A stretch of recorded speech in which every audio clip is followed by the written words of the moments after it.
hari ini. Selanjutnya saya berikan kesempatan kepada Pak Iqbal untuk melanjutkan materi yang sudah disampaikan.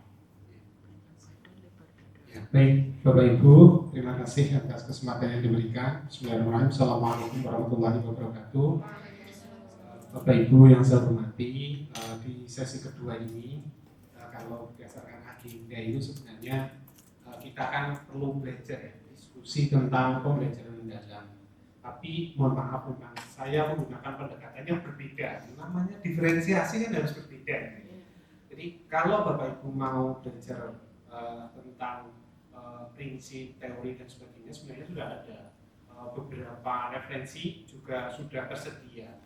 Tapi memang sebagian besar kalau sekarang dilihat itu besok saja ada pelatihan untuk disiapkan untuk guru-guru, tetapi untuk pembelajaran mendalam. Memang ke depan karena Pak Menteri itu sebenarnya kan mengusung gitu ya, ada ide untuk pendekatan pembelajaran mendalam. Dulu sempat disebut namanya deep learning gitu. Ya mungkin besok akan lebih detail disampaikan oleh Pak dan Budi. Tapi saya sampaikan sedikit bahwa saya juga diskusi dengan salah satu teman di Prodi yang kebetulan asesor dan untuk yang khusus untuk SMP SMA gitu ya. Jadi beliau cerita bahwa ya memang itu salah satu pendekatan pembelajaran mirip dengan hampir sama dengan pembelajaran berdiferensiasi. Dalam prakteknya memang nanti Bapak Ibu guru itu juga diberikan wawasan bagaimana prinsip-prinsip itu diterapkan di kelas. Referensi itu sebenarnya ada. Saya juga mencoba mencari gitu ya. Kita belajar, saya juga belajar gitu ya.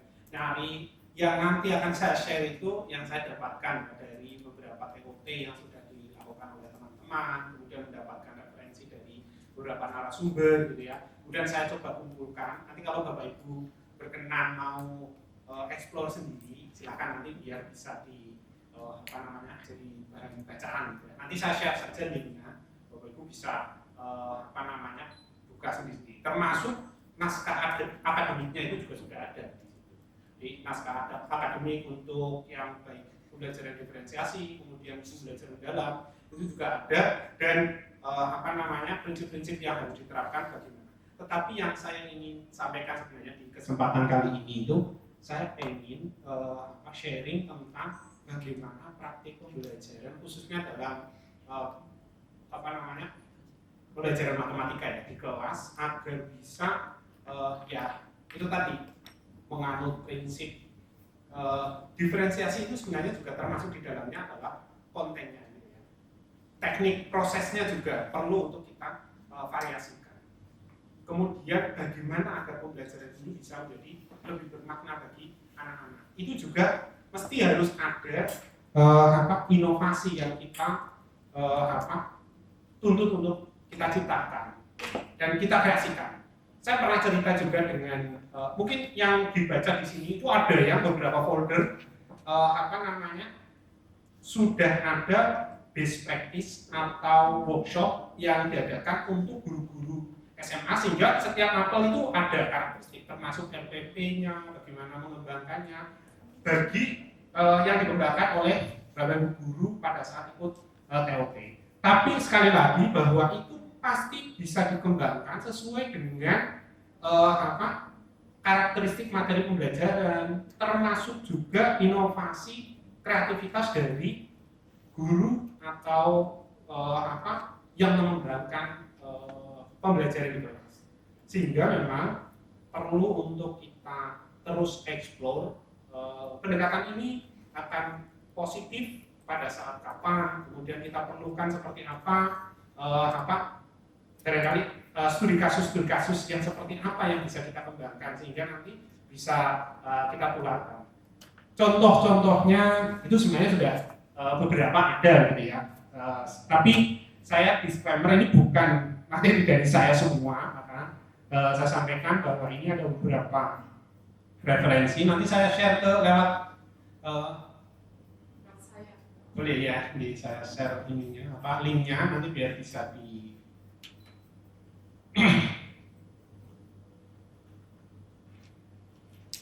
ini apa?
Karena campur, jadi saya gabung.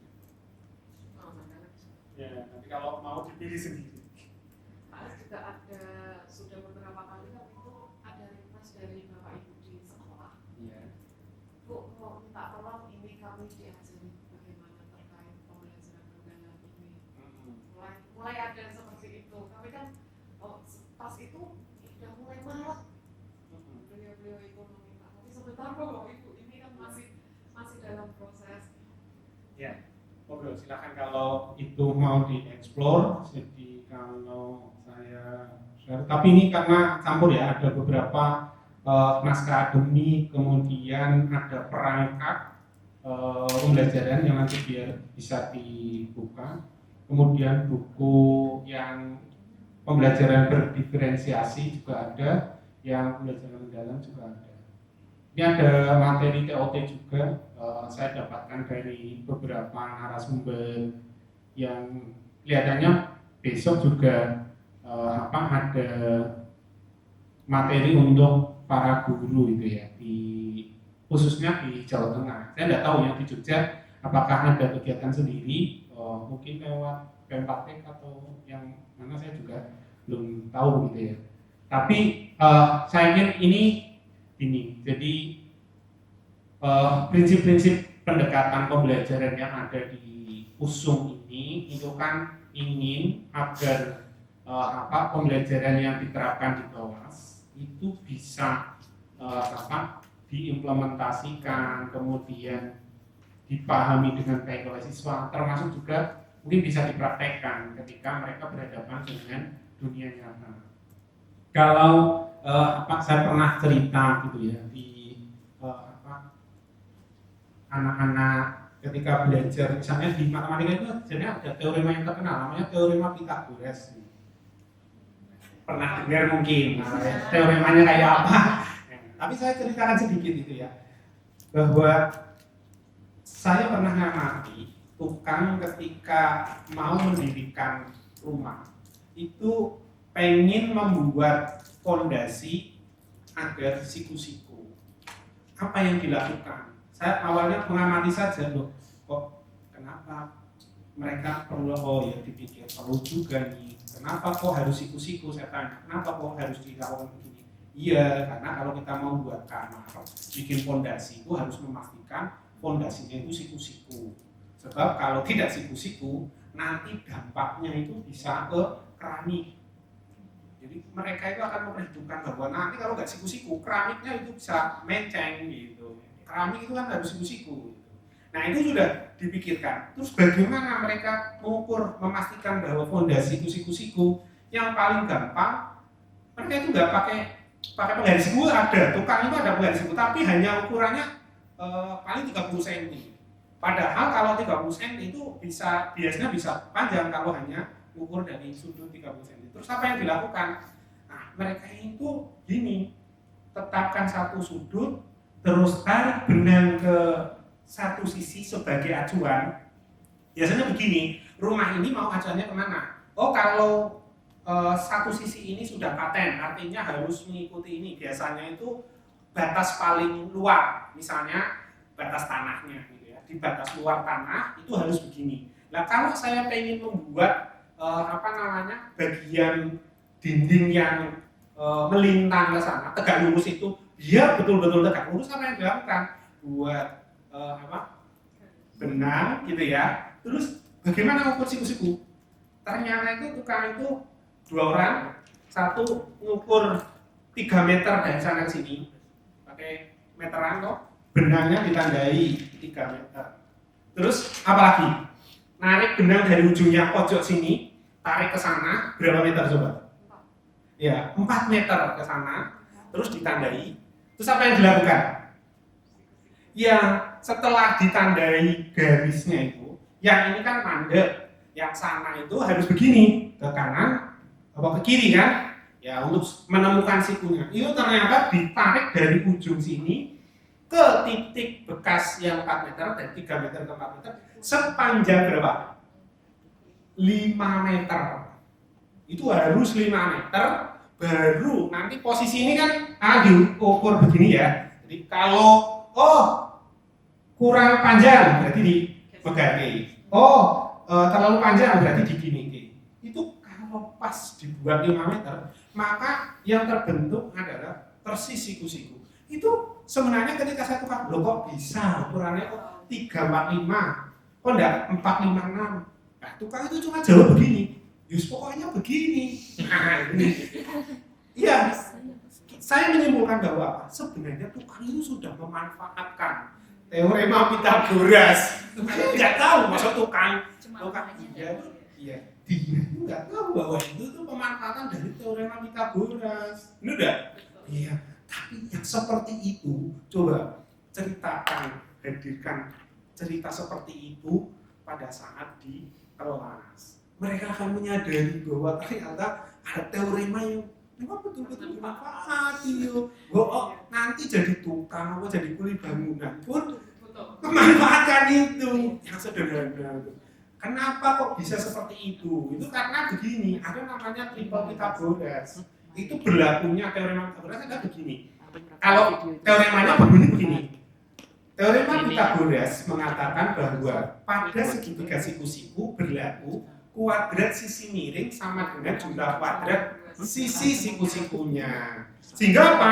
Kalau berlaku segitiga itu 3 kuadrat 9, 4 kuadrat 16, 9 ditambah 16 25.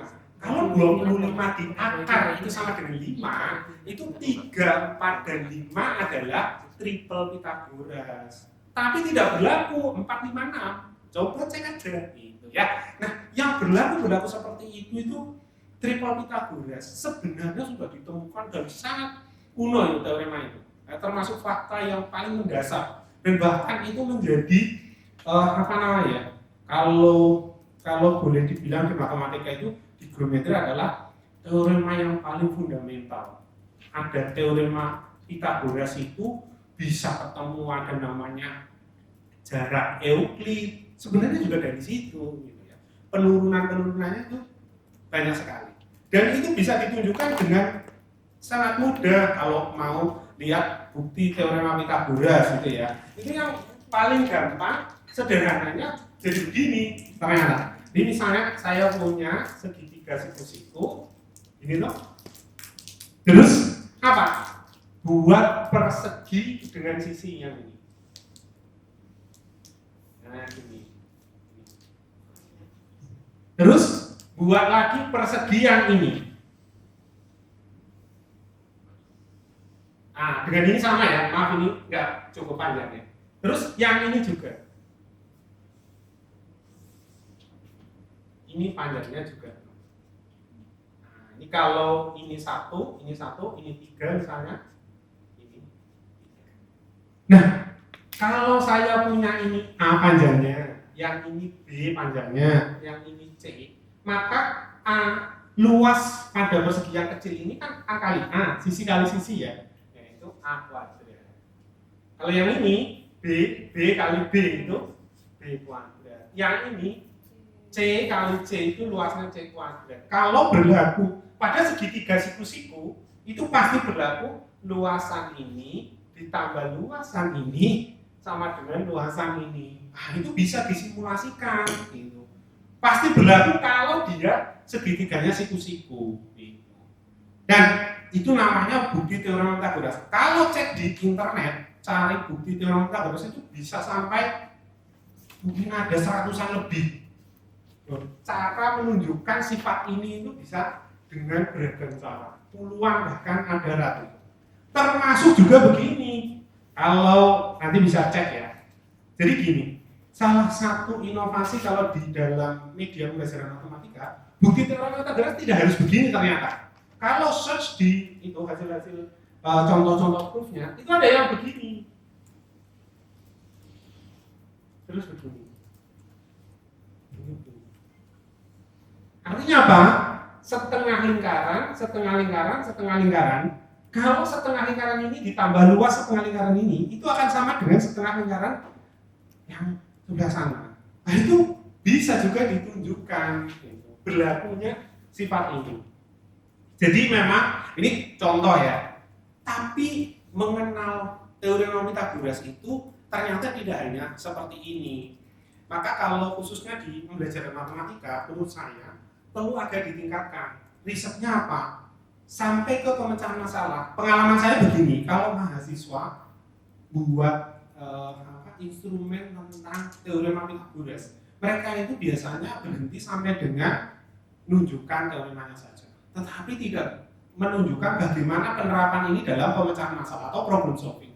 Sehingga apa? Maka perlu dieksplor bagaimana pemecahan masalah itu diterapkan di sini. Kalau saya boleh sharing saja ya. Saya mengamati soal-soal olimpiade matematika, geometri di SMP maupun di SMA itu banyak sekali yang memanfaatkan ini. Contoh yang sederhana itu nggak terlihat gitu ya, tidak terlihat bahwa itu segitiga siku-siku atau teorema Pythagoras. Contohnya misalnya begini, saya punya inilah ada lingkaran,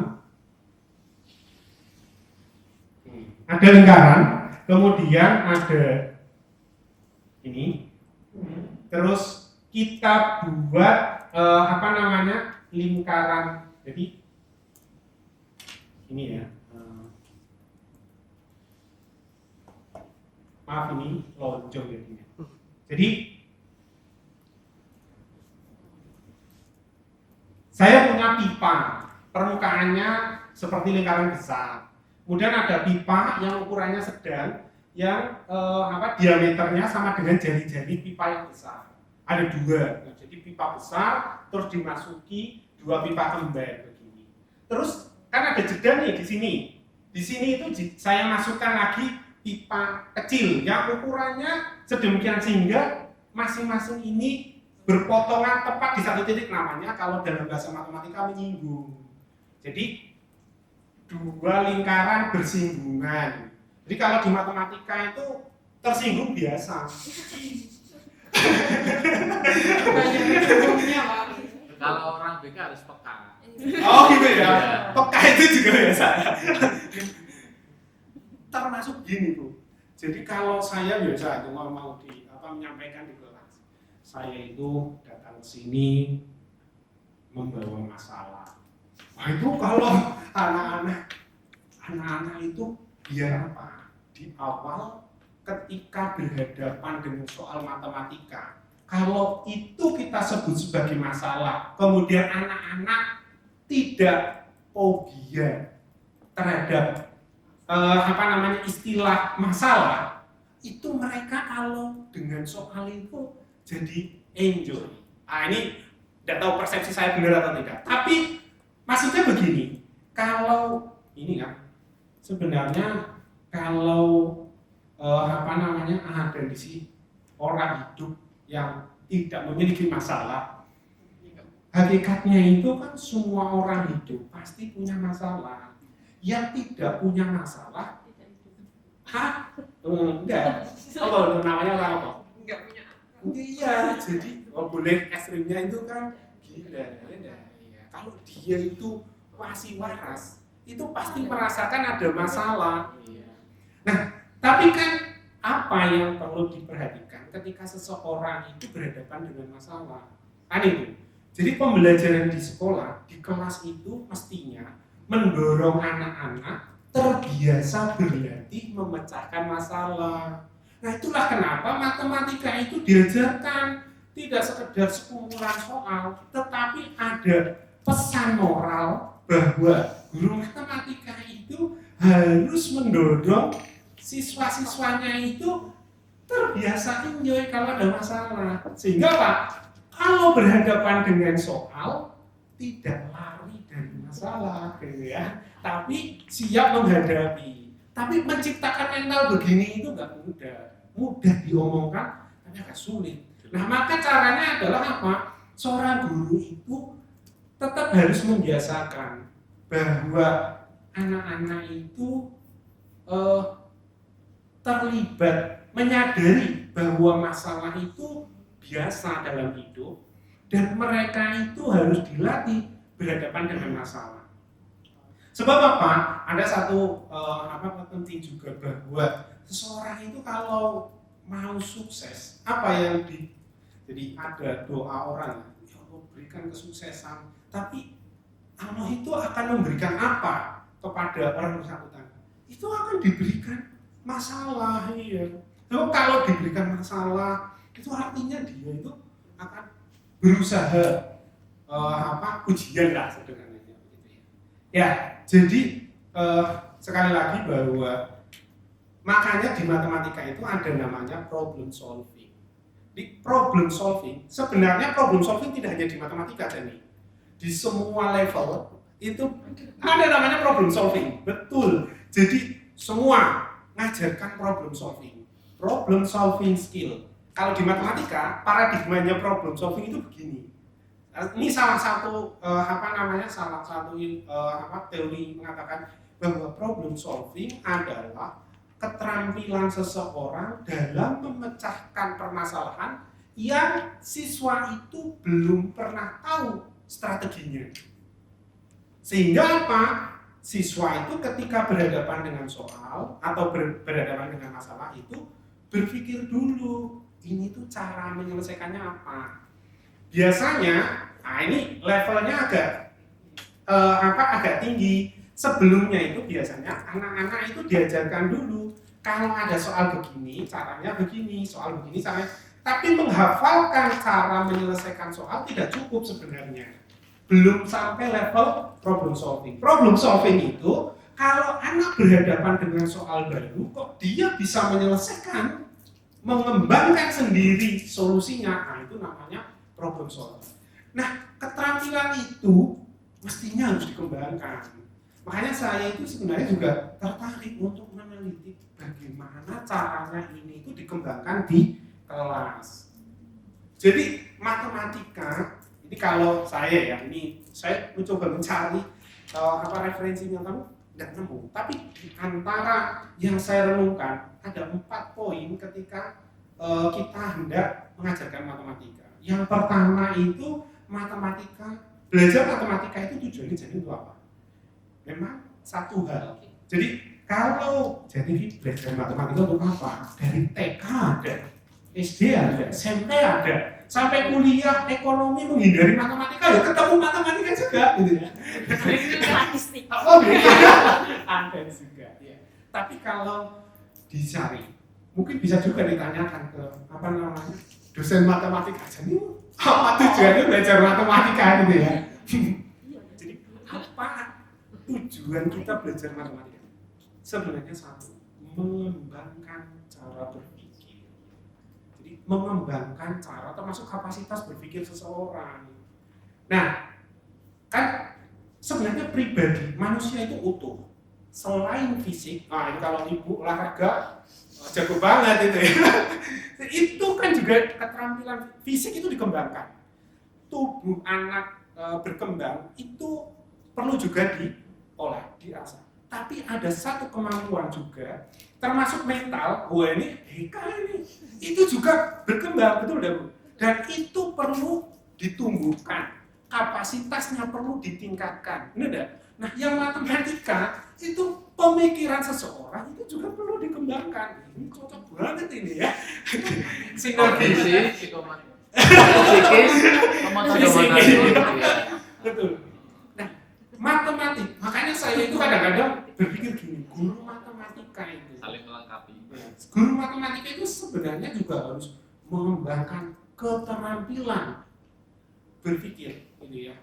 Jadi kapasitas berpikir seseorang itu sebenarnya kalau mau dispesifikasikan lagi, itu ada macam-macam. Berpikir kritis, kreatif, create, menciptakan. Termasuk orang yang sebelumnya tidak ada kemudian ada. Dari yang tidak tahu solusi menjadi ada solusinya, itu sebenarnya kreatif. Maka dalam problem solving itu juga perlu ditumbuhkan kreativitas. Nah, sekarang kalau orang belajar problem solving, tantangannya itu kan begini. Di kelas, kalau kita pengen ngajarkan problem solving, itu bagaimana strateginya. Jadi ngajarkan matematika itu mestinya tidak hanya sekedar tahu konsep, tahu fakta, tahu prinsip, tapi juga ada problem solving skill. Nah, itu yang di level yang perlu untuk ditingkatkan.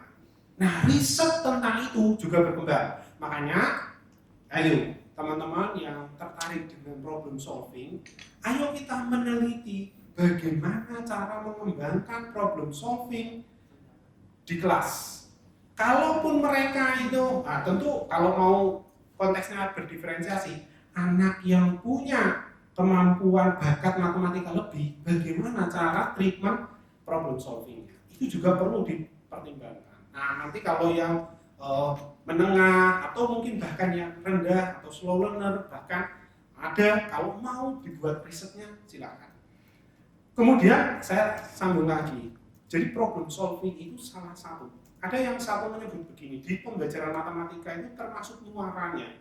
Di muara belajar matematika itu problem solving, yaitu membelajarkan seseorang ketika ada masalah, dia akan berpikir modalnya apa, terus tujuannya apa, bagaimana eksplorasi modal untuk mencapai tujuan. Itu diterapkan dalam problem solving. Nah, contoh misalnya, saya punya begini, ini itu ada lingkaran. Nah, ini kalau ya di pendidikan matematika bisa mikir. Kalau saya punya konstruksi seperti ini, coba perhatikan saja. Berarti kan ada 3 jenis lingkaran. Lingkaran besar, sedang, 2, 1 yang kecil. Kalau yang besar dengan yang kecil itu perbandingan jari-jarinya berapa? Setengah. Ya, jadi ini 1, yang besar 2, 1:2.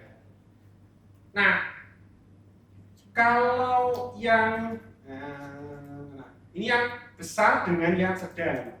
Terus kalau yang besar dengan yang kecil bagaimana? Nah, ini kan terus nanti jadi masalah. Kalau saya pengen menyusun, apakah kita bisa menentukan perbandingannya? Atau tanda tanyanya nanti begini, berapa perbandingan jari-jari lingkaran kecil dengan jari-jari lingkaran besar? Itu permasalahan. Kemudian anak itu kalau di matematika jadi berpikir, terus menyelesaikannya bagaimana? Nah, pembelajaran problem solving itu adalah belajar untuk seorang anak mencari strategi untuk menemukan pertanyaan itu bagaimana. Itu tuh salah satu poin penting gitu ya, belajar problem solving. Nah, permasalahan berikutnya, kalau di tingkat guru itu, piye caranya ngajarki, bagaimana mengajarkannya, itu level berikutnya. Selain tahu ya bagaimana mengemas problem, kemudian bagaimana mengajarkan keterampilan problem solving itu kepada anak. Jadi itu salah satu level-level di dalam pembelajaran matematika yang perlu menjadi perhatian. Jadi kalau boleh saya ringkas, seseorang belajar matematika itu selain tujuannya adalah mengembangkan cara berpikir seseorang, itu sebenarnya kalau dari tahapan ada 4. Jadi yang pertama itu anak belajar membaca dan memahami. Jadi mesti ketika level rendah belajar matematika itu dasari mereka dengan bisa membaca dan memahami. Contoh yang sederhana, banyak anak yang bahkan membaca aja belum tahu. Karena apa? Matematika itu syarat notasi. Banyak simbol-simbol gitu ya. Nggak tahu simbolnya, nah itu sudah mentok gitu ya. Terus kalau sudah tahu simbolnya, paham. Nah, sekarang contoh yang paling sederhana misalnya begini. Baru pernah lihat ya, tulisan gini 2/3/4. Apa ini? Ini baca notasi 2/3/4. Itu maknanya apa? 2/3/4 itu tahu apa? 2,5. Ya, 2/3/4 itu bentuk namanya, kalau di bilangan itu ada namanya bilangan bulat, bilangan pecahan. Kalau yang ini namanya pecahan campuran. Betul. Tapi kalau ada tulisan begitu maknanya apa? Ya, bisa membaca 2/3/4 Pak. Nah, terus maknanya sekarang memahami 2/3/4 itu artinya apa? 2 bagian. 3/4 bagian. 2 bagian ditambah 3/4 bagian. Ya, jadi ada bilangan bulat 2 dan ada bilangan pecahan 3/4 itu ditambahkan. Jadi saya punya bagian 2 bagian bilangan bulat, 2 bilangan bulat ditambah 3/4 bilangan pecahan. Oke, jadi ini tuh maknanya 2 ditambah 3/4 kalau mau disederhanakan. Jadi ini tuh maknanya 2 ditambah 3/4. Nah sekarang Ibu coba, pernah nggak lihat tulisan begini? Nah, ini itu kalau dibaca itu apa? 2/3. Maknanya sekarang apa? 2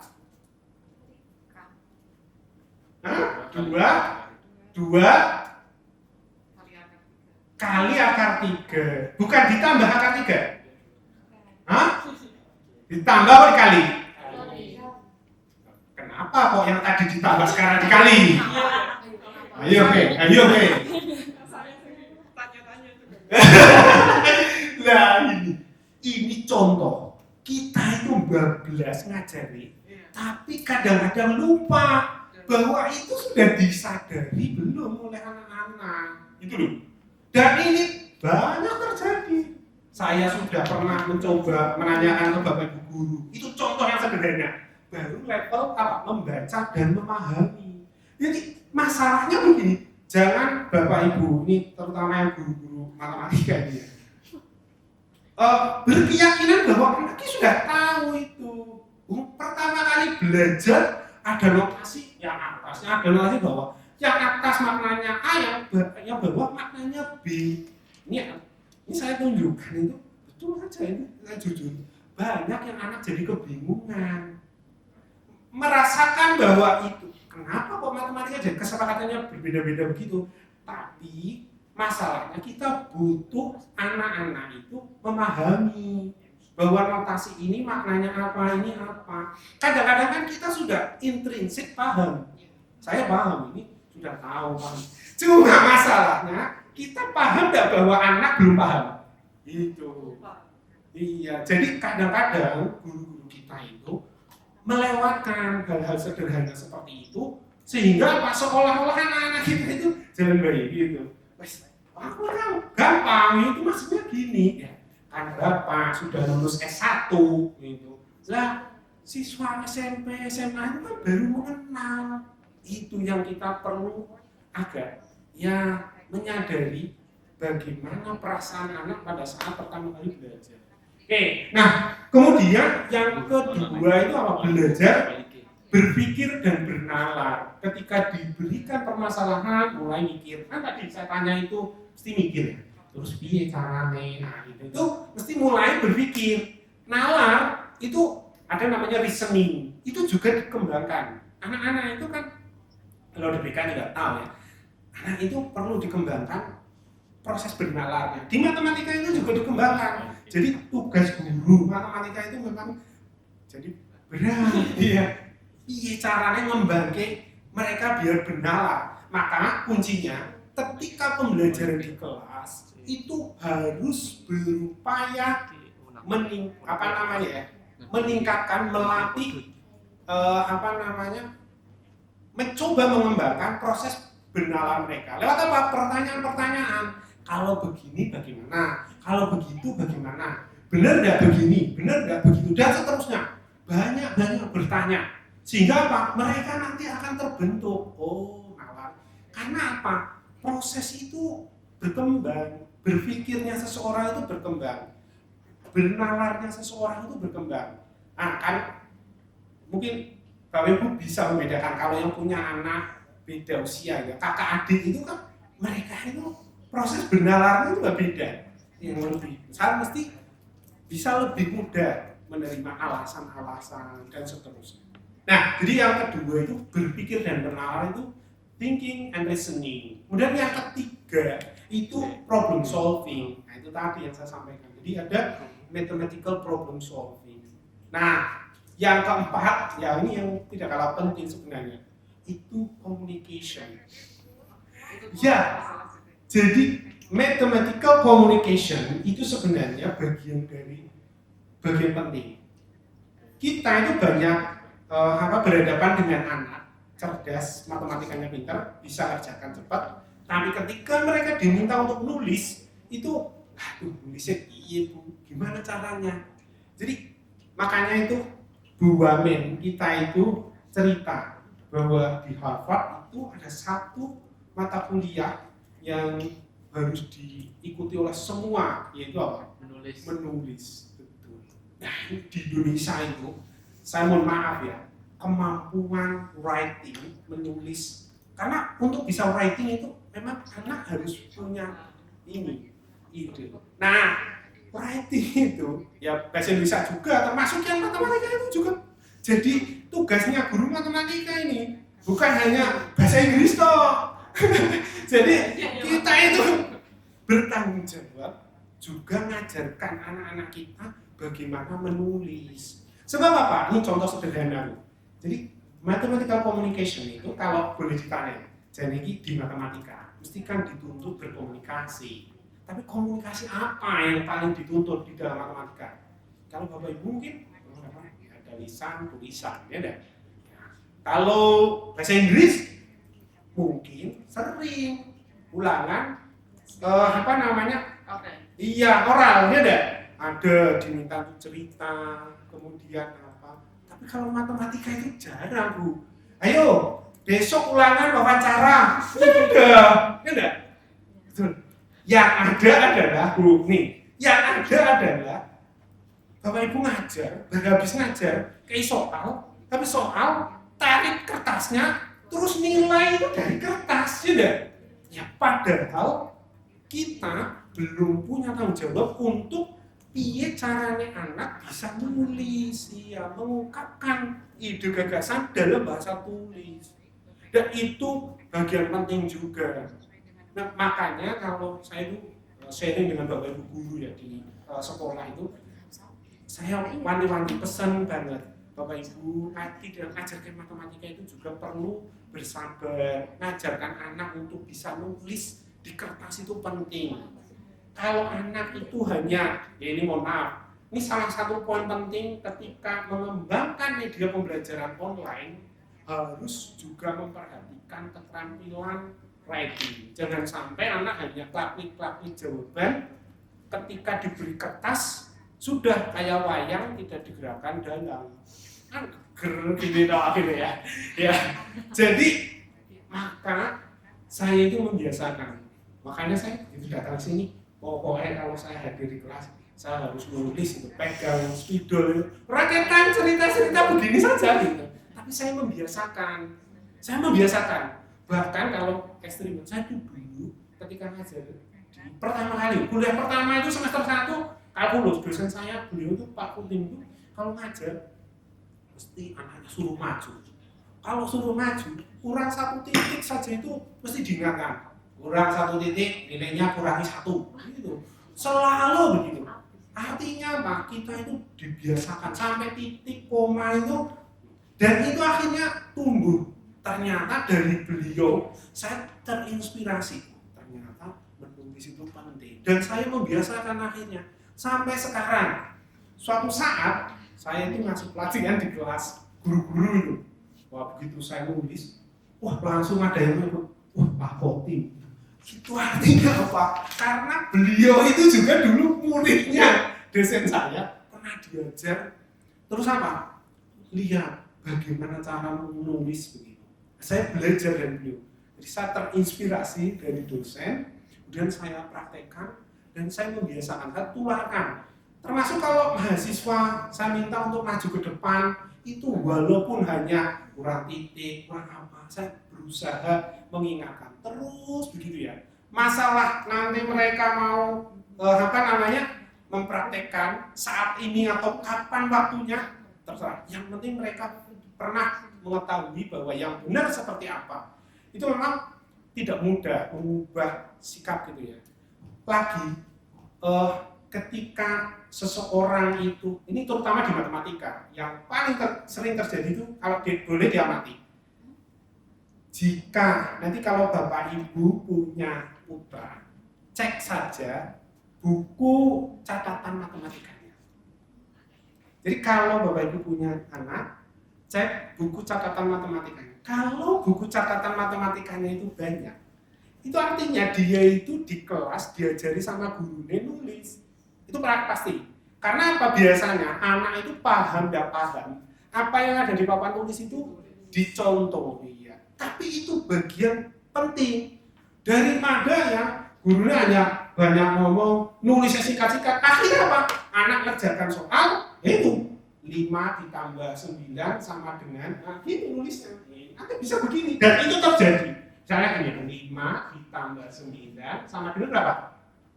14 dikurangi 2 sama dengan 12. Jadi ceritanya itu ada operasi hitung. Terus hitung 5 tambah 9 dulu sama dengan 14. Terus kurangi, oh karena dikurangi 2, karena hilang atau dipinjam, jadi kurangi 2 sama dengan 12. Apa yang terjadi?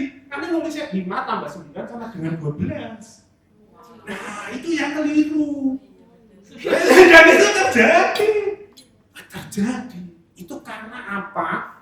Kita tidak mencoba mengajarkan bagaimana menulis yang baik gitu. Nah ini menjadi PR. Nah saya kira ini sedikit saja ya sharing saya bagaimana kita perlu refleksi terhadap proses pembelajaran kita. Mudah-mudahan nanti masing-masing Bapak Ibu juga bisa bagaimana mengembangkan keterampilan mengajar para mahasiswa ketika terjun di sekolah, membekali mereka pada saat sebelum misalnya PLT gitu atau terjun di sekolah menghadapi para siswa, kemudian berinovasi dalam pembelajaran, melakukan latihan riset begitu dan seterusnya. Saya kira ini saja, saya tidak bisa berlama-lama. Mohon maaf ini diskusi terkait dengan hal ini. Tapi sebelum diakhiri mungkin ada yang ingin disampaikan, monggo silakan. Nah, saya membuka sesi diskusi dulu. Gimana? Kemudian tadi mau tanya. Banyak Iya, tadi. Ini Gimana? bukan ada pertanyaan. Terkadang itu kan di sekolah-sekolah dulu saya juga masih di guru BK gitu. Nah, ada perdebatan tentang pembagian kelas gitu kan, Pak. Guru-guru itu terkadang itu malas ribet dalam tanda kutip ya. Kayak ya malas lah pokoknya ribet kayak gitu. Terus guru-guru itu mengelompokkan siswa kayak gitu.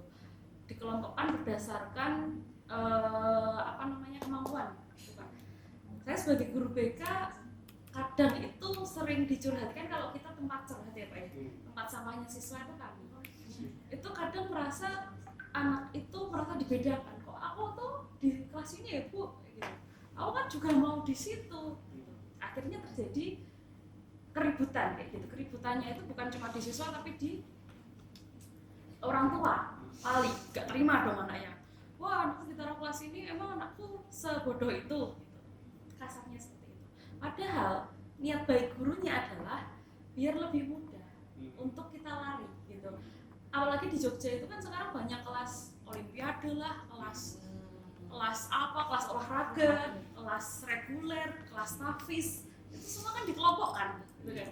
Nah, menurut Bapak itu gimana Pak? Soalnya kan kalau saya POV guru sebenarnya saya tahu alasannya, tapi kalau kita sebagai guru BK ada dilema juga gitu. Kita ngomong ke guru mapel kita jadi musuhnya, kita ngomong ke siswa nggak percaya sama kita, padahal kan kita membangun trust kalau sebagai guru BK kan itu. Nah, kalau kayak ngajar ini tadi ya, sebenarnya saya tadi enjoy Pak. Jadi pengen kuliah matematika. Itu tidak. Terima kasih. Mau jadi dosen matematika. Banyak laporan. Terima kasih. Ya. Kalau kita kan apa namanya, kalau mungkin dulu saya sekolah gurunya Bapak, mungkin saya juga dosen matematika gitu. Tapi sayangnya kok tidak, jadi alhamdulillah BK gitu. Menurut Bapak tadi gimana Pak? Soalnya kalau di kampus pun sebenarnya sama, tapi di kampus problemnya kita kan kita tidak bisa membuat itu gitu Pak, kelompok itu.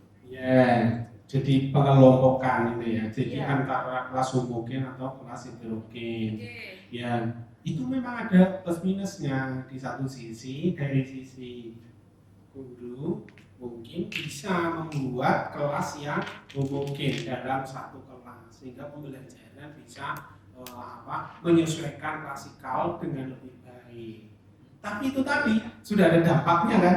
Ya. Akibatnya, wah itu pernah terjadi dan saat saya dulu SMA juga terjadi. Ada namanya kelas ekor gitu ya. Biar ya bahkan sampai begini, sekolah itu biar nggak terkesan itu kelas yang ekor, jadi dibalik urutannya. Yang kelas 1 itu ya kelas ini. Itu kan hanya pengen image saja, tapi kan anak nggak bisa nggak bisa memungkiri faktanya gitu ya.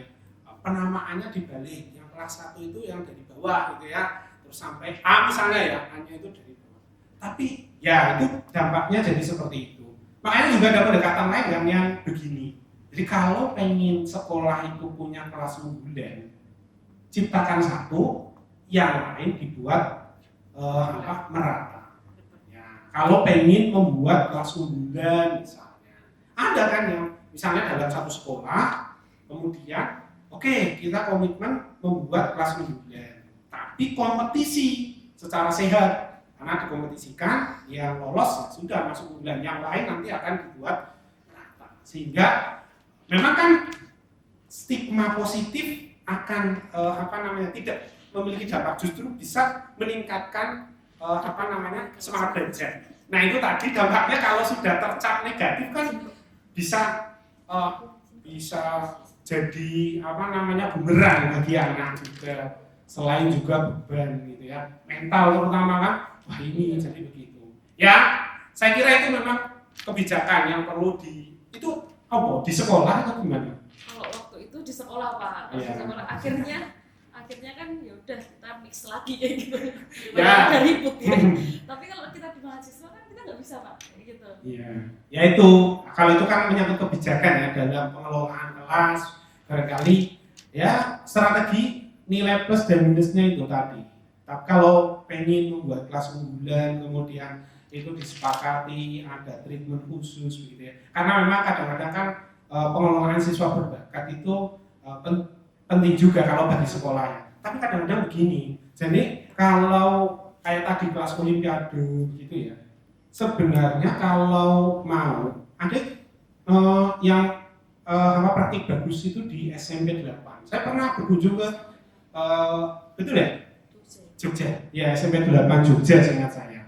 Itu dia punya namanya klub siswa yang di bidang tertentu. Ya ekskul lah. Ekskul, tetapi ekskulnya bukan ekskul pramuka KSR, ekskul matematika gitu. Nah, itu jadi mereka yang punya minat bakat matematika akan punya kelas tersendiri dan difasilitasi di luar jam kelas. Tapi ketika jam kelas ya, mereka akan bergabung dengan teman-teman yang lain Dan itu nanti ada nilai plusnya juga. Ya, yang penting memang guru memang harus punya kiat ya. Kadang-kadang menghadapi anak pintar yang over itu di kelas itu juga bisa berbahaya. Nanti teman-teman yang lainnya bisa keteteran gitu. Itu tapi asalkan kan guru kan biasanya bisa mengendalikan secara psikologis. Ya kamu kalau di kelas dikondisikan begitu ya. Pernah terjadi itu. Jadi karena dia itu karena memang olimpiade itu biasanya dia harus belajar leading di atas teman-teman yang lain.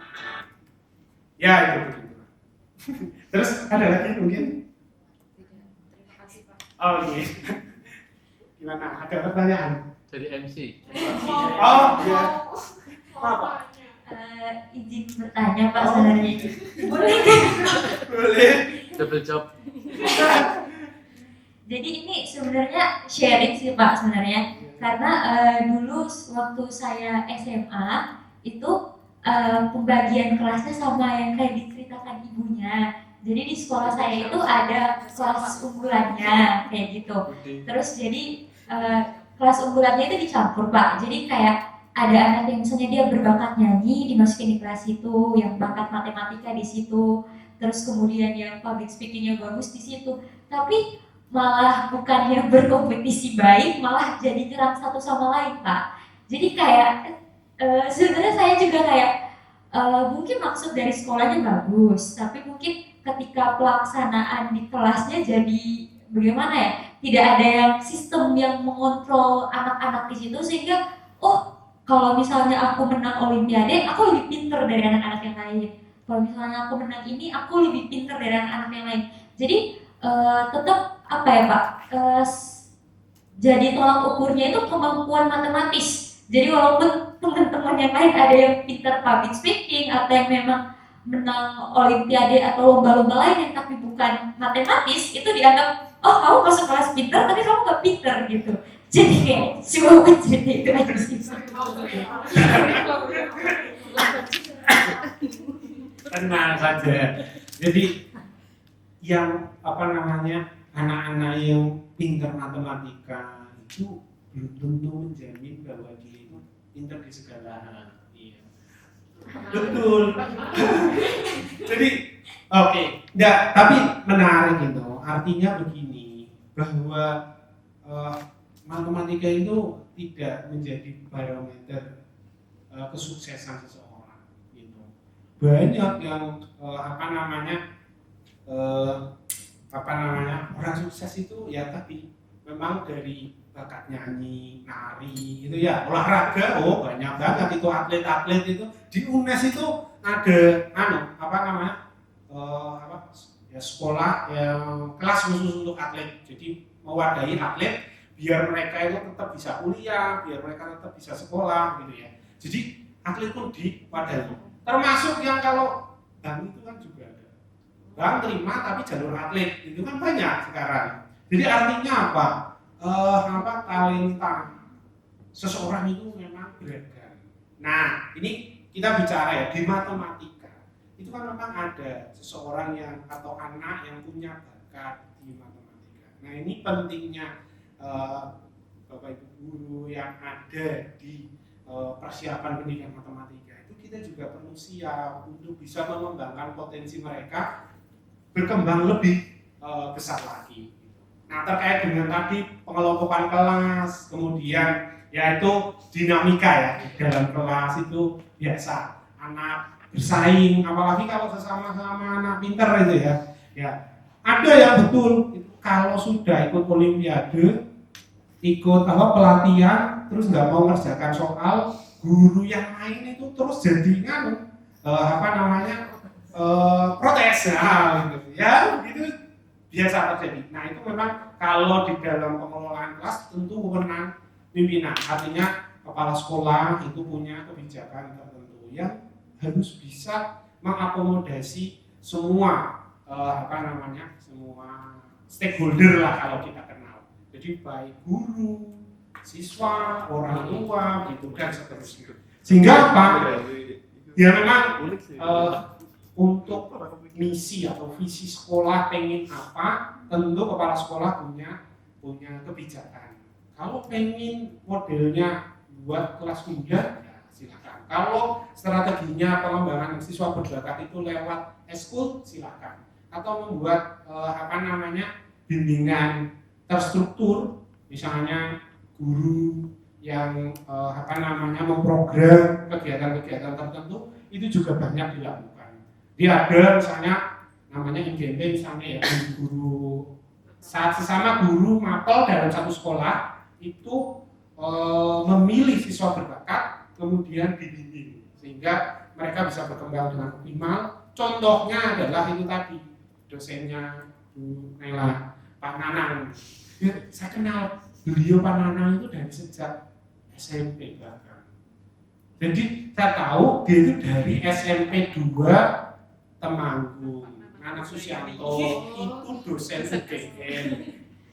Lo bimbingin ini ya? Iya. Itu dulu SMP-nya dari SMP 2 Temanggung. Saya kenal dengan guru namanya Buyan.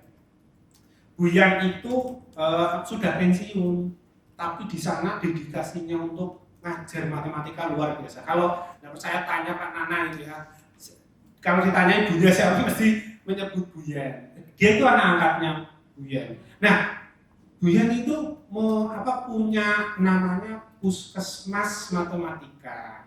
Saya tahu ceritanya. Masuk Kick Andy dapat penghargaan award gitu ya, karena apa? Dedikasinya sudah pensiun tapi masih dimintai tolong oleh SMP 2 Temanggung untuk membimbing siswa-siswa Olimpiade. Tapi saya akui setiap tahun SMP 2 Temanggung itu hampir produktif mengirimkan siswa-siswanya ke tingkat nasional, bukan hanya provinsi. Dan saya punya datanya, karena kan saya ikut mendampingi provinsi untuk persiapan ke tingkat nasional. Mesti kok SMP 2 Temanggung dari tahun ke tahun. Itu artinya apa? Sekolah itu sudah punya strategi pembinaan yang mantap. Sudah punya strategi. Nah, ini mungkin juga sekolah-sekolah yang lain perlu juga melihat benchmark bagaimana ini bisa mengembangkan. Walaupun sebenarnya ya enggak semua siswa, ada 1-2, tapi karena sudah punya strategi pembinaan yang bagus, akhirnya jadi magnet. Banyak siswa yang ikut bergabung, banyak siswa yang sekolah di sana dan seterusnya. Ya memang ini dinamika pembelajaran siswa-siswa yang punya bakat khusus perlu juga untuk diperhatikan. Oke, saya kira demikian. Cukup ya? Ya, cukup. Ini terima kasih. Saya menyampaikan terima kasih atas kesempatannya bisa diskusi. Mohon maaf saya mungkin banyak ngomong lantur, tetapi sebenarnya saya itu pengen sharing ya dengan teman-teman yang di pendidikan matematika untuk kita bersama-sama. Ya mudah-mudahan bisa juga diambil poinnya dari prodi yang lain gitu ya. Tapi suatu saat gitu ya, saya juga pengen berkunjung lihat ke kampus ya, pengen lihat ya situasi di kampus di sana bagaimana. Mudah-mudahan nanti bisa berkesempatan dengan para mahasiswa atau teman-teman yang lain yang belum bertemu di sini. Saya kira demikian, kurang lebihnya mohon maaf. Terima kasih. Assalamualaikum warahmatullahi wabarakatuh. Waalaikumsalam warahmatullahi wabarakatuh. Kita berikan tepuk tangan untuk pemateri kita yang sangat keren pada hari ini. Terima kasih banyak Bapak Ibu sekalian untuk kegiatan hari ini dicukupkan sampai di sini saja. Tapi besok pagi kita akan kembali lagi di ruangan yang sama di jam 8 pagi. Untuk Bapak Ibu yang masih mau di stay di sini masih boleh sampai jam 5. Terus di depan masih ada snack. Jadi kalau misalnya mau makan dulu atau masih mau duduk-duduk di sini juga masih boleh. Selanjutnya, baik, terima kasih. Saya tutup acara hari ini. Wassalamualaikum warahmatullahi wabarakatuh.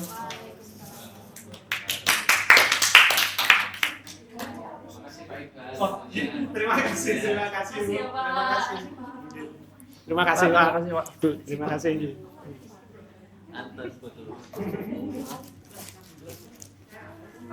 banyak ini media-media kok menarik sekali. Ini sabunnya tak bisa aja Pak. Ke sekolah ya Pak. Iya. Ya kan kalau di sini bisa pakai pasir, pakai Beras beras. kantor. Itu yang tadi. Ini tuh Besok jadi minggunya apa alat gitu? peraga. Aku Kamis.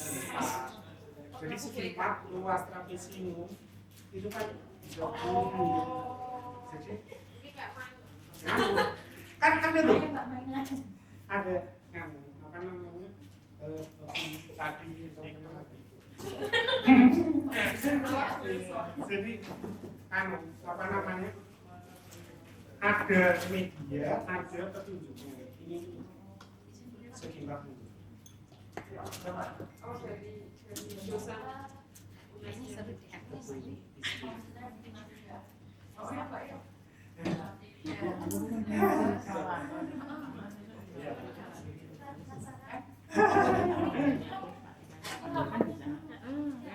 Mbak Rizka. Ini saya itu juga Wow. bikin kayak gini itu kan jadi mudah ini cuma sama kertas dilaminating ini ya kalau ini kan keras terus ini kan tempelnya pakai isolasi ini gini Pak. Nanti tinggal diisolasi Tapi kita masih gengsi nggak sih supaya Dari Shopee pasti kan. ini saya potong-potong sendiri ini juga bisa bikin anu kan segi berapa 20 kalau jadi segi 20 bisa kayak bulan pernah bikin nggak? Saya Pak mungkin di UNY ini Pak. Jadi buat ini saya jadi misalnya harus sama aja. Kamu bisa menjual bidang 3 dimensi apa saja dari bidang itu harus ini oh ini.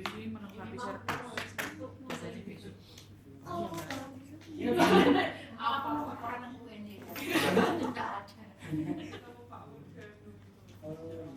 Kalau ini berapa Pak? Berapa desain pengalaman? ini gini loh jadi kalau yang tadi itu kan belum saya tunjukkan ya Iya. formula seperti gambar. Oh. Jadi Oh, kan gini. kita harus ngisi. Jadi gini. sebanyak jadi gini 3 loh ini itu ini alasnya sama tingginya ini harus sama nanti kalau dipraktekkan ini diisi penuh satu dua tiga itu kan Pasti penuh. iya makanya ini sepertiga dari volume Oh ini iya, saya tadi bilang kenapa kayak ini? Iya. Coba ini bisa masuk nggak? Enggak. Video bulan itu kayaknya. Pas. Masuk. Pas. Oh, harus alatnya sama ya. ya ada desain sebenarnya masih ada lagi dari tadi Ayo.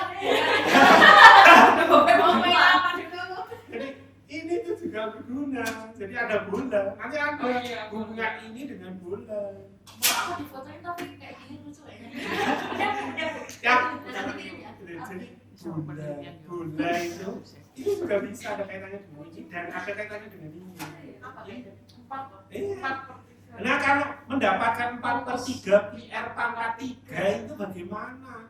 Wah itu hanya dari sini mudah sekali itu. Makanya itu anak-anak jadi di sana itu di Penmat itu risetnya jadi menarik gitu. Sampai sekarang ini jarang yang Ayo Mbak, dilanjutkan Mbak. Biar matematika ada, saya tak fokus yang lain. Gimana? Ya maksudnya kan yang apa namanya non digital konvensional, saya tak tahu digital gitu. Ya yang digital itu juga perlu. Makanya banyak ya. apa nih kesenangan Pak? Nanti ikutin sampai akhir nanti roomnya pada share sama. Saya kalau Yang mau luas-luas bapak mana-mana bawa ini. iya.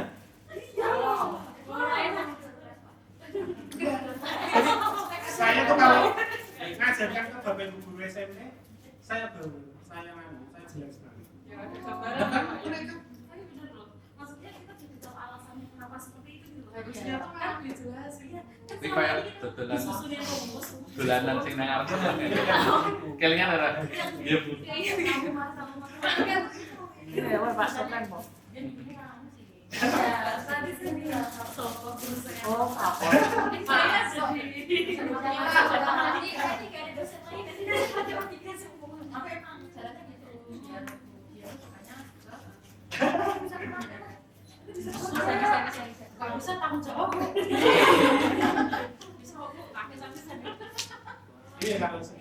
online nanti juga bisa dibuat. Kenapa? Bukan. Jadi ini itu diisi. Ini tuh nanti di sini. Nanti dibandingkan dengan kolom ini. Nah, sekarang pertanyaannya, ini tuh berapa kali ngisi ini gitu. Sebenarnya itu jadi gini, masalahnya jarang sekali guru-guru di kelas yang masih memperhatikan. Padahal tadi itu saya bisa tunjukkan ya, beberapa konsep itu hanya diberikan cukup beberapa detik untuk mereka paham. Ya kita itu kadang-kadang nggak memanfaatkan Itu kita bisa ini pakai bapak jualan ada. Kalau bukan Istiqomah atau Mebelika, matematika pendidikan matematika itu ada. Kalau ada diskon nggak pak untuk Boleh kan? nanti kalau banyak cocok Ya ini kan karena saya itu sering dimintai, kebetulan sering dimintai oleh guru di MGP. Dari kemarin itu belum ada 1 bulan saya di Blora. saya dari Blora pak. Mana? Dinas Pendidikan Blora yang saya kemarin. Iya. Jadi kalau sejak zaman saya pak, itu udah SMP berapa? saya SMA 1. Enggak, SMP-nya mana? Dua mana? SMP 2 Blora. Dari SMP 2 Blora. SMP 2 Blora ini siapa ya yang ngajar di sana? Kalau tidak lama ya. Karena trauma itu pak. Oh iya, guru matematika ini. Trauma itu sama guru matematika saya. Jadi aduh jangan. Tapi dari dulu saya emang di Blora itu kayak apa ya, selalu juga ayo apa mau XN ya, mau XN matematika gitu. Apa itu apa? Dia berpijak nggak sih? Kalau gatel bu. Tapi ada yang jual itu berpijak. Iya, berjusunya kan. Puzzle kan ya pak? Iya. Saya itu ngajar ke Olimpiade itu belajar kayak gini. Semenjak ada COC itu loh pak, saya jadi berpikir kayak kenapa ya orang-orang itu kok bisa dulu belajar di sekolahnya itu seperti apa gitu pak? Saya kan jadi mikir gitu. Mereka kan kebanyakan sekolah SMA kayak ini, mereka bisa punya ini. Tapi memang gini. Ada bakat ada. Jadi di matematika itu kan ada ini ya, pembangunan otak dominan kemana gitu ya. Tapi itu tidak bisa dipungkiri kalau setiap manusia itu punya potensi yang berbeda. Nah itu kita juga nggak bisa memaksa. Apalagi misalnya kalau berhadapan dengan pemerintah itu kan yang ini bakat atau tidak.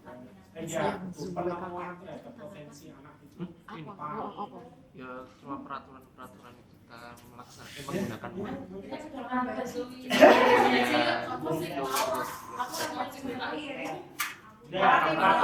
Oke. Aku udah pernah sama Bu. Wes. Ini kalau masuk kok ada ini. Gimana Pak ada dulu? Berantakan tapi. Ya, itu.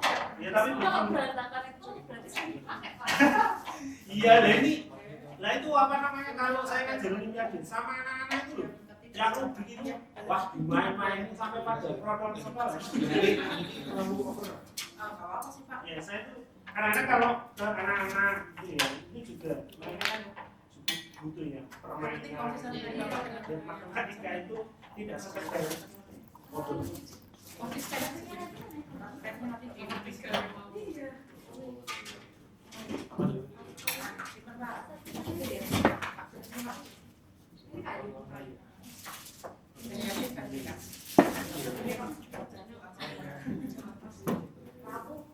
Ya, nggak apa-apa ini sudah nganu, sudah harus banyak diregenerasi.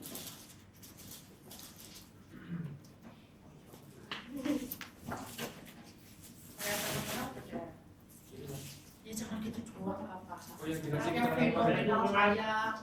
Minat sebenarnya dari suka kayak gini. Ya kalau kebetulan kan saya ngajar terus ya Bu. jadi saya gini, terutama kalau yang apa, teman-teman yang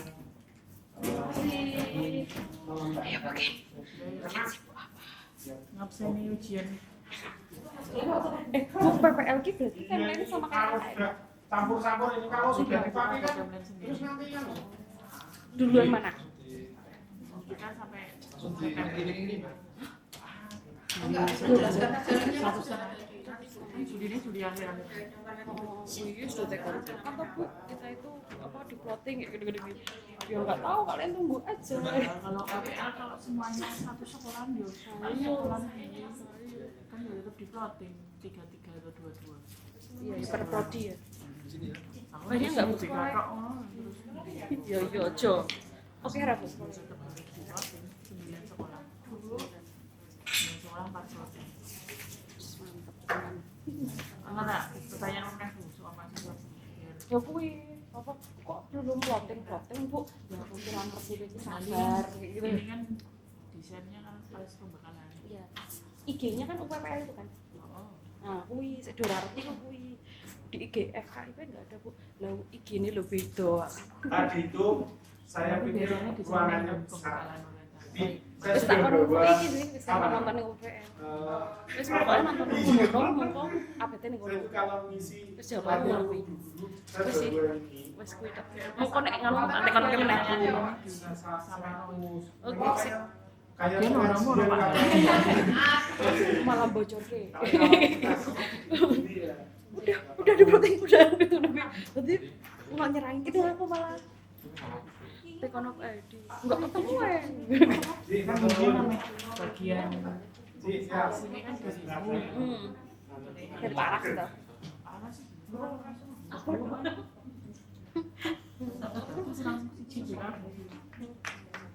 ngomong Pak Lugi aku ini nek ditugasi yo tak gas wae tapi nek aku gak ditugasi gak panik Ayo, tapi kan dirumus nih kan BEM.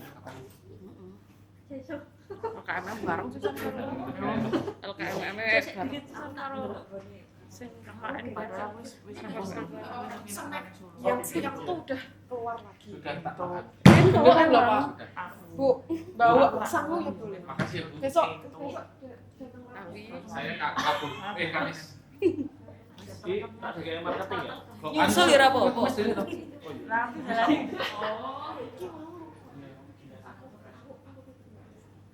jalan. Besok sini lagi. Aku beda. Apa ngajarin komunikasi kan? Oh iya, Kamis saya. Yang besok pembelajaran mendalam. yang kedua ya. Itu Pak Danuri dari UPY Pak. Aku asing ya? Enggak yang kok kayak enggak asing ya? Apa kuali? Orang Pak David yang dari apa Pak? Ya, saya ingat oke. Jurusan apa? Mesti TP.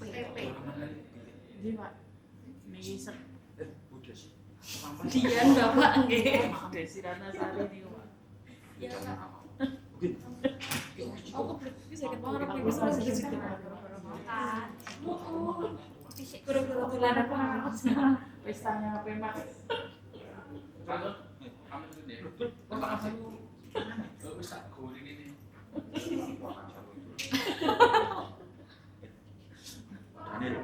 Cek kok iki satu wae. Juliane Pak, oh tak ngerti. Ya mana nih tuh ya? Mas Kilo. Siapa?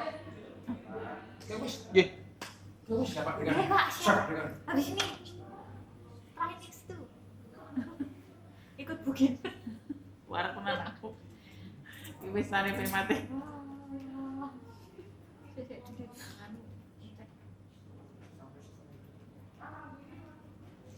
Enggak charger kurang.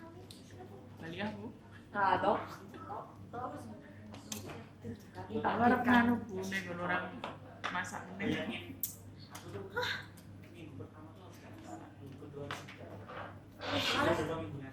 Aku ngalipatin nih kan sudah aku dek kon kapan ora iso ya jalan susah aku ngapa jalan boleh es krim kok kayak Mas Guru. Es krim itu apa sih? Ini tuh lo apa ya? Misal kopi itu modelnya di gelas ya. Apa lilin dulu Mas? Unik. Besok tuh ada kemulai selimutnya enggak sih? Neng bis. Soalnya nek enggak aku bawa selimut sendiri. Ada. Ada Biasanya Di mana? neng bis. pas ke Semarang. Oh, ada. Biasanya ada Bu. Kemarin yang di Bali ya. Kayaknya bisa kode resmus sama. Sama birunya sama kok. Duduknya 3 apa 2? 2 Bu. 2-2. Ya, 2-2 Bu, Bunena. Duduknya 2-2. 2 modelnya leg rest. Ah enak. Terus itu anu hotelnya satu kamar berapa orang? Biasanya 2. Berarti kalau aku bawa anak satu, aku sama itu doang. Oke. Nanti tergantung anaknya berapa tahun. 6. Iya PKK. Mantap. Ya, terus nunggu plot-plotan dari Jenengan ikut ngeplot Mas? Hah? Jenengan ikut ngeplot? Aku tim dokumentasi. Bukan ngeplot ya? Enggak. Bukan aku jadi dosen FIP. Sih. Oh, biasanya nanti plot-plotannya kayak gitu. Dosen FIP. Kalau enggak aku sama anakku.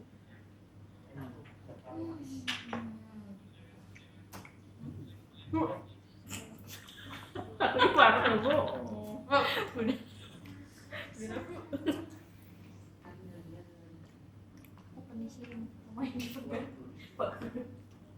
Oh, lilin.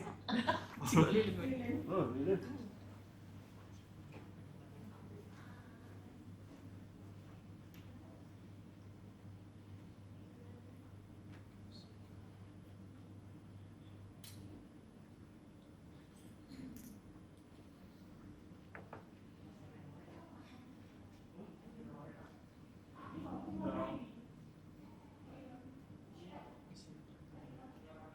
Deadline-nya hari ini banget Pak.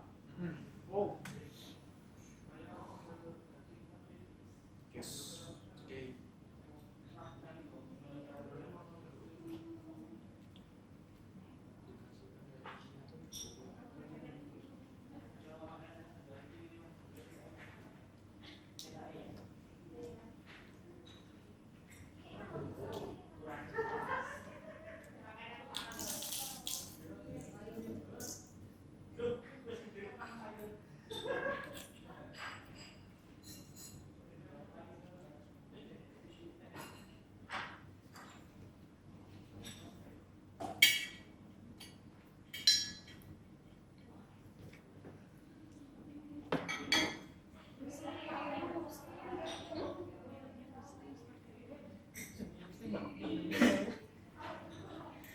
Oh, dia mau gambarnya kue.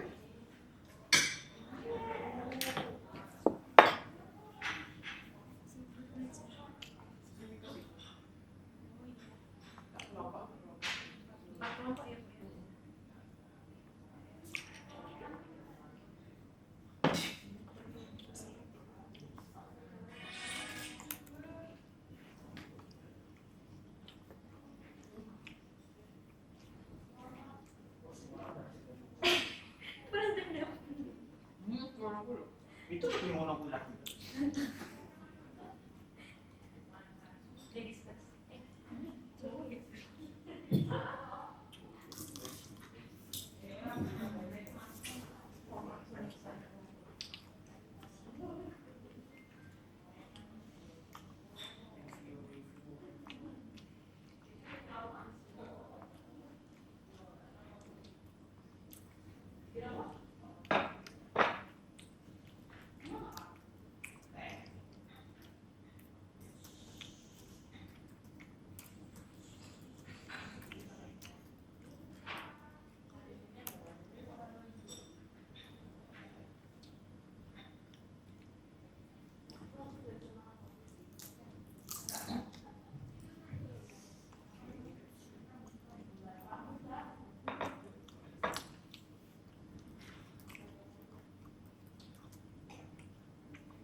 aku kenapa kok gak ada isinya aku di situ kok gak ada isinya berarti perasaan masih belum tak habis.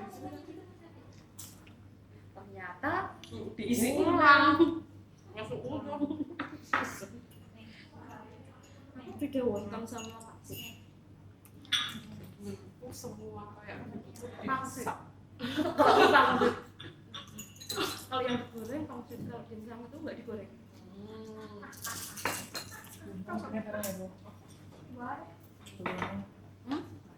Ini gini. kayak ini malah ning kono jiki lho udah sini Oke. Elektronik ini. aku suka manis tidak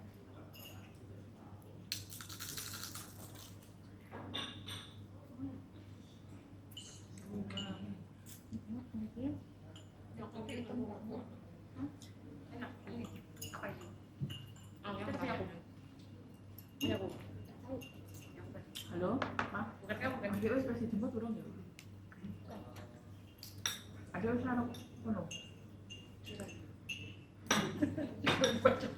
Ndi suarane? Aki soalnya. Ini dong. Oh ya, bisa. kuahnya Mau buat tadi kamu jemput ada apa, Pak?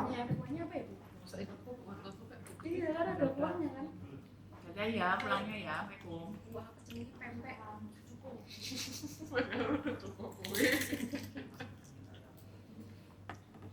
aku kakak ini udah goreng tau Oh iya. aku ada kok 2017 daerah jujuranmu kan belum semuanya aku tambah apa sih mau S1 nah angkatanku berarti aku 11 sama Mbak Novi juga. biasanya barat sih Oh.